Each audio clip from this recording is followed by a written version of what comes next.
आप सभी को राधे राधे।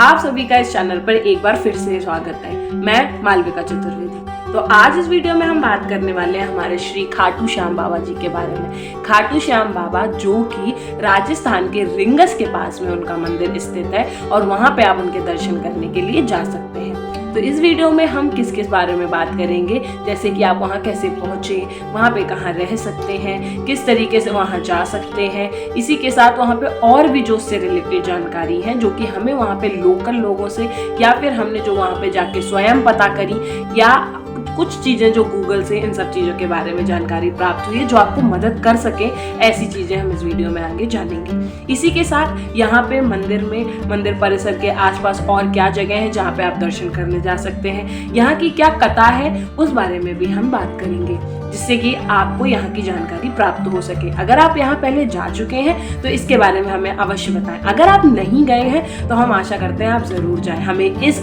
जो कैलेंडर के हिसाब से जो न्यू ईयर होता है उसके हिसाब से हमने पहले दिन साल के 2025 के प्रारंभ में यहाँ पे दर्शन करने का हमें सौभाग्य प्राप्त हुआ। तो हम आशा करते हैं कि आपको इस वर्ष यहाँ पे दर्शन करने के लिए जाने को मिले। अगर आप जा चुके हैं तो दोबारा जाए, अगर नहीं गए हैं तो आपको जरूर जाए। तो इस वीडियो में आगे बढ़ते हैं और इस जानकारी को आपके तक पहुंचाने की हम कोशिश करते हैं। खाटू श्याम बाबा को कलयुग में भगवान श्री कृष्ण के ही अंश माना गया है और यहाँ पे उनका बहुत पूजन होता है। ऐसा क्यों, इसको हम आगे कथा में जानेंगे। तो यहाँ पे ऐसा भी कहा जाता है कि अगर आप कोई भी अपनी मन की मुराद लेके आते हैं तो वह अवश्य यहाँ पे आपकी पूर्ण होगी। तो अब हम सबसे पहले बात कर लेते हैं कि अगर आप खाटू श्याम जाते हैं तो कैसे जाएं। वैसे तो आपके शहर से जो जयपुर जंक्शन है वहाँ के लिए ट्रेन मिलती होगी, नहीं तो जो रिंगस जंक्शन है वो खाटू श्याम बाबा के मंदिर के बिल्कुल पास में ही है। तो अगर आपके यहाँ से डायरेक्ट रिंगस की ट्रेन नहीं मिलती है तो आप जयपुर जंक्शन आके वहाँ से बस या फिर ट्रेन ले सकते हैं। तो अगर आप जयपुर जंक्शन आते हैं और रिंगस के लिए डायरेक्ट आप ट्रेन नहीं ले पाते हैं तो आपको जो बस लेनी है वो आपको सिंधी कैंप से मिल जाएगी, जो कि जयपुर जंक्शन जो स्टेशन है उससे 1 किलोमीटर की दूरी पे है। तो आप वहाँ से सिंधी कैंप जाके वहाँ से आप बस ले सकते हैं। खाटू श्याम बाबा जी के लिए बस लेने के लिए आप 4 नंबर जो प्लेटफॉर्म है बस का, वहाँ जाकर वहाँ से आपको बस सुबह 4 बजे से रात तक आराम से मिलती रहेंगी। तो इसलिए आप सिंधी कैंप से बस लेके सीधे खाटू श्याम जी जा सकते हैं अगर आप जयपुर स्टेशन पर उतरते हैं तो। और अगर आप जयपुर नहीं उतरते हैं और रिंगस उतरते हैं तो वहाँ से 50 रुपये पर पर्सन लगता है, जो कि आप पैसे देके और फिर सीधे खाटू श्याम बाबा जा सकते हैं। जयपुर से लगभग 80 किलोमीटर पड़ता है, जिसमें कि आपको 100 रुपये जो एसी का जो आपका जो टिकट पड़ता है ना वो है। अगर आप नॉन एसी बस लेते हैं तो 100 रुपये, एसी लेते हैं तो 120 रुपये। वहाँ पे दोनों तरीके के आपको बसेस मिल जाएंगी, जो कि प्राइवेट भी हैं और जो आपकी सरकारी भी हैं। पैसे का कुछ अंतर हो सकता है, इसके बारे में आप जब जाएँ तो थोड़ा जानकारी प्राप्त कर लें। तो सबसे पहले जब आप जाएंगे खाटू श्याम बाबा दर्शन करने तो सबसे पहले जो आप एक द्वार देख रहे हैं जिसको तोड़न द्वार कहा जाता है, ये आपको देखने के लिए मिलेगा और यहाँ पे आप जाके दर्शन करने के लिए जा सकते हैं। हम जो गए थे, हम जयपुर में काफ़ी दिन के लिए थे, लगभग 1 हफ्ते। तो हमने वहाँ से गाड़ी बुक करी हुई थी जो कि हमें डायरेक्ट लेके गई थी। तो आपको वहाँ से कैब वगैरह या फिर आप अपनी खुद की गाड़ी से भी आराम से जा सकते हैं। हम जब गए थे तो बहुत ज़्यादा ठंडक थी, तो अगर आप जनवरी के महीने में, दिसंबर जनवरी के महीने में जाते हैं तो जयपुर में काफ़ी ठंडी रहती है और सुबह के टाइम तो काफ़ी ज़्यादा। तो अगर आपके साथ बच्चे वगैरह हैं तो आप देख लें।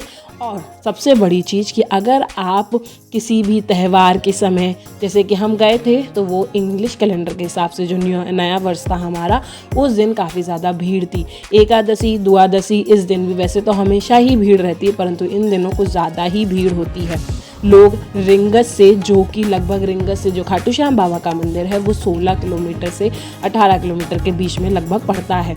तो वहाँ पे लोग चिन्ह, मतलब कि जो आपको निशानी जिसे कह सकते हैं, जिसे आप झंडा कह सकते हैं, ध्वजा कह सकते हैं, उसको लेकर पैदल पदयात्रा करते हुए भी आते हैं। तो आप बहुत सारे लोगों को देख रहे होंगे जो कि झंडे लेके जा रहे हैं, वो इसीलिए वहाँ से चलते हुए आते हैं। तो आप सबसे पहले आएंगे तो आपको अभी जो ये जगह दिख रही है ये एक वाटर पार्क है, जहाँ पे आपको समझ में आ जाएगा कि हाँ, यहाँ से खाटू श्याम बाबा का मंदिर ज़्यादा दूर नहीं रह गया है। वैसे तो जो मंदिर है वहाँ पे ज़्यादा लाइन नहीं लगती है जो नॉर्मल दिन होते हैं, परंतु हम गए थे जो कि पहले दिन था, तो इस वजह से वहाँ पे बहुत ज़्यादा भीड़ थी।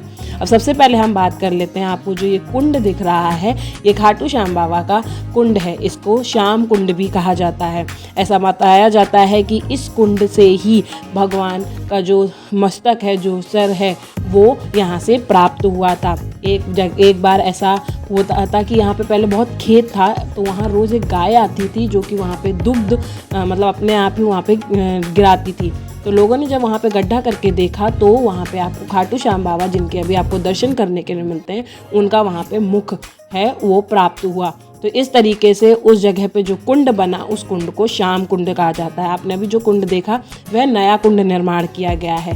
तो इस वजह से इस तरीके से हमें खाटू श्याम बाबा के जो मुख है वो प्राप्त हुआ और वहाँ से इनको मंदिर में विराजमान किया गया और मंदिर में विराजमान करने के बाद वहाँ पे पूजन शुरू हो गया। तो इस तरीके से आप वहाँ पे कुंड में जाके सबसे पहले स्नान कर सकते हैं और उसके बाद बाबा के दर्शन करने के लिए जा सकते हैं।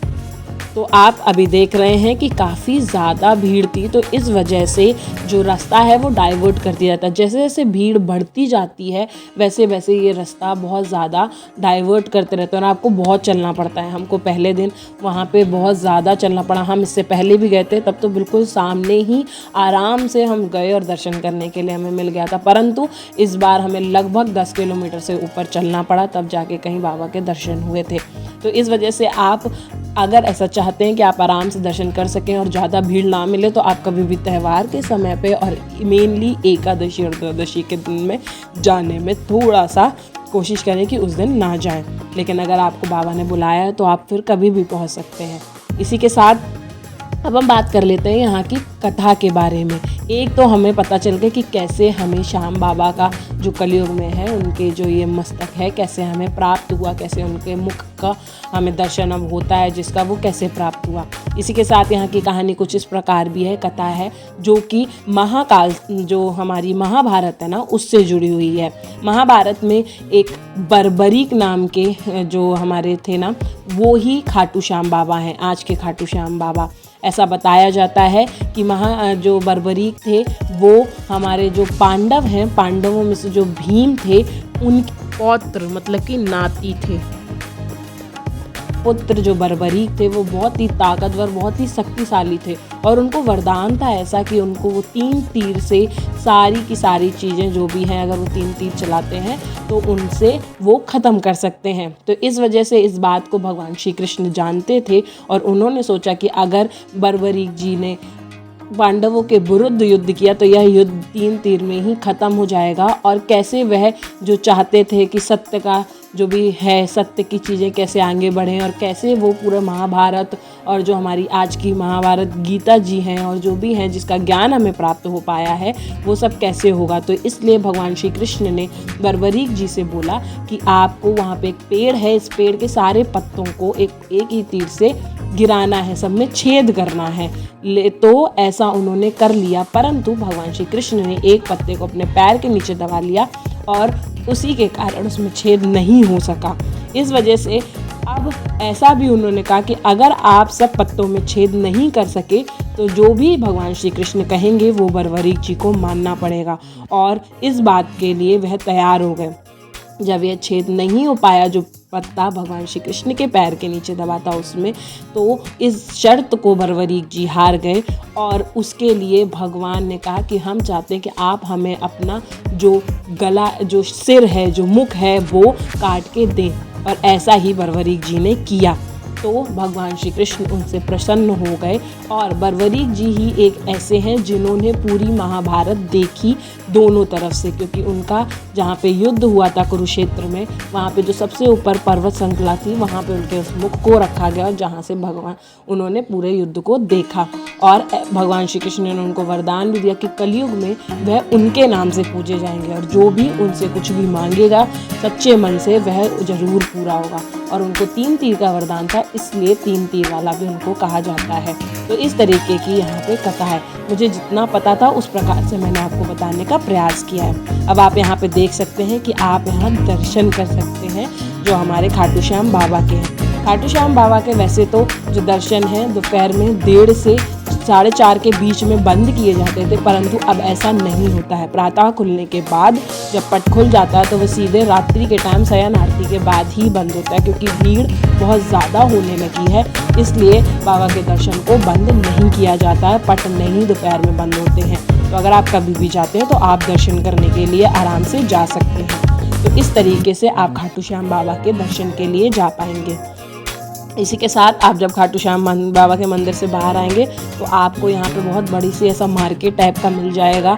बीच में आप जो चौराहा देख रहे हैं इसके पास में भी एक मंदिर है जहाँ पे शिव जी, हनुमान जी और आपके इनके दर्शन करने के लिए आप जा सकते हैं। यहाँ की बहुत ज़्यादा फेमस कढ़ी कचौड़ी है, वो भी आप खा सकते हैं अगर आप यहाँ पे जाते हैं और आपको अगर कचौड़ियाँ पसंद है। वैसे एक बार तो आपको प्रयास ज़रूर करना चाहिए। इसी के साथ मार्केट बहुत अच्छा है, तो अगर आपको शॉपिंग करना चाहते हैं तो बिल्कुल शॉपिंग कर सकते हैं। अभी आप देख रहे हैं यहाँ पे जो ये नमक के बड़े बड़े आपको डेले दिख रहे हैं ना, यहाँ पे लोग आते हैं तो नमक लेके जाते हैं। वैसे तो क्योंकि यहाँ का जो नमक है वो बहुत अच्छा बताया जाता है, तो इसलिए अगर आप जाते हैं, आप चाहते हैं कि अगर आप सेंधा नमक जैसे जिसे वाइट सॉल्ट ये सब बोलते हैं, तो इनको भी ले सकते हैं। तो इस तरीके से आप खाटू श्याम बाबा के दर्शन करने के लिए जा सकते हैं। उनकी कथा क्या थी, आप वहाँ कैसे पहुँच सकते हैं, इन सब चीज़ों के बारे में बात करी। अब आप देख रहे हैं ये जो कुछ मंदिर हैं जो खाटू श्याम बाबा के मंदिर के पास में ही हैं। आप थोड़ा सा ही जब आगे बढ़ेंगे, आप जब मंदिर से बाहर निकलेंगे तो उसके आपको लेफ्ट हैंड में आपको ये प्राचीन श्याम कुंड देखने के लिए मिल जाएगा। प्राचीन श्याम कुंड में आप नीचे उतर के जाएंगे, यहीं पे भगवान जो खाटू श्याम जी है उनका मुख मिला था। और ये थोड़ा छोटा है, लोग यहाँ स्नान करते हैं, ऐसा कहते हैं जो भी यहाँ स्नान करते हैं उनके सारे रोग और सारी चीज़ें नष्ट हो जाती हैं। ये थोड़ा छोटा है, इस वजह से अब जो आप देख रहे हैं ये नया कुंड बनाया गया है। तो प्राचीन कुंड से इस नए कुंड को ऐसे जोड़ा गया है कि यहीं का जल वहाँ पे जाता है। तो लोग अब आप प्राचीन कुंड के और नए कुंड दोनों के ही दर्शन करने जा सकते हैं। उसी के पास में आप जो अभी देख रहे हैं ये है खाटू श्याम मंदिर के पास में ही यह श्याम जो कुटी है ये आपको देखने के लिए मिल जाएगी। यहाँ पे आलू सिंह महाराज जी जो हैं उनके आपको दर्शन करने के लिए मिलेंगे, जो कि खाटू श्याम बाबा के बहुत ही बड़े भक्त थे। ब्रिटिश काल के दौरान पे इन्होंने ही खाटू श्याम बाबा का जो प्रचार प्रसार है, जो उनकी भक्ति से रिलेटेड चीज़ें हैं वो उन्होंने की थी, जिसकी वजह से ये आज आपको खाटू श्याम मंदिर के बारे में इतनी जानकारी प्राप्त है। इसी के साथ खाटू श्याम मंदिर के पास में ही आपको बहुत सारी छोटे स्टॉल्स, बड़े रेस्टोरेंट, शॉप सब मिलेंगी, जहाँ पे आप बहुत आराम से जो भोजन है वो कर सकते हैं। भोजन बहुत ही ऐसा कोई महंगा कुछ नहीं है, तो आप आराम से बहुत अलग अलग चीज़ों का यहाँ पे टेस्ट ले सकते हैं, खा सकते हैं। और जैसा मैंने बताया यहाँ पे कढ़ी कचौड़ी बहुत प्रसिद्ध है, तो उसे आप ज़रूर प्रयास करें। इसी के साथ रहने के लिए आप यहाँ पे वृंदावन धाम करके एक धर्मशाला है जो कि श्याम मंदिर के पास में ही है। इस धर्मशाला में आप जाके स्टे कर सकते हैं। अगर आप यहाँ बड़ा हॉल लेते हैं जो लगभग 10 से 12 लोग यहाँ पे लेट सके तो उनके लिए 2000 रुपये। अगर आप वो एसी, अगर नॉन एसी लेते हैं तो 1400 रुपये। और उसी के साथ अगर आप एसी रूम लेते हैं तो वो 600 और नॉर्मल रूम लेते हैं 400, ऐसे आपको मिल जाएगा। तो अगर आप खाटू श्याम बाबा चाहते हैं तो ये सब जो पैसे बता रहे हैं थोड़े बैरी मतलब इधर उधर हो सकते हैं, तो आप थोड़ा सा उस समय पर जाकर इसके बारे में जानकारी प्राप्त कर सकते हैं। तो आप सभी खाटू श्याम बाबा जाएं, उनके दर्शन करें और इस वीडियो को जरूर देखें। तो आप सभी को खाटू श्याम बाबा की ये वीडियो कैसी लगी, उनका दर्शन करके कैसा लगा, जो हमने जानकारी देने की कोशिश करी आपको उससे कुछ मदद मिले, हम ऐसी ही आशा करते हैं। तो आप इस जो वीडियो है इसको लाइक कर सकते हैं, इसको लोगों के साथ शेयर कर सकते हैं, इस चैनल को सब्सक्राइब कर सकते हैं, बेल आइकन को प्रेस कर सकते हैं, जिससे कि जो भी नई वीडियोज़ आए तो वो आप तक पहले ही पहुंच जाए। उसी के साथ में आपको ये इसमें क्या अच्छा लगा ये आप ज़रूर हमें बता सकते हैं कमेंट सेक्शन में। तब तक सभी को राधे राधे, जय श्री राम, हर हर महादेव।